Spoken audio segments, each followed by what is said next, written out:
Gibaha ang usa ka sityo sa Barangay Igpid sa Opol, Misamis Oriental tungod sa kusog nga ulan epekto sa localized thunderstorms. Nakurat ang mga residente sa Zone 6, Sityo Puntakon, Barangay Igpit, Opol sa Misamis Oriental dihang kalit nga misakang tubig baha sa ilang lugar pasado alas 7 sa gabi niadtong Biyernes. Sa video makita ang lampas bagtak nga tubig baha sa main road sa Barangay Igpit. Pipila sab ka mga sakyanan ang naglisod pagtabok sa gibaha na nga dalan. Nasudlan sa tubig baha kining usa ka balay sa lugar. Dali-dali nga gipangsaka sa tag-iyang iyang mga gamit aron dili maabot sa tubig baha.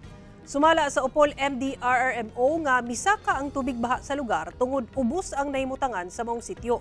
Kusog sabang ulan niadtong tungura ug walay magawsan ang tubig hinungdan nga mipundo kini sa lugar.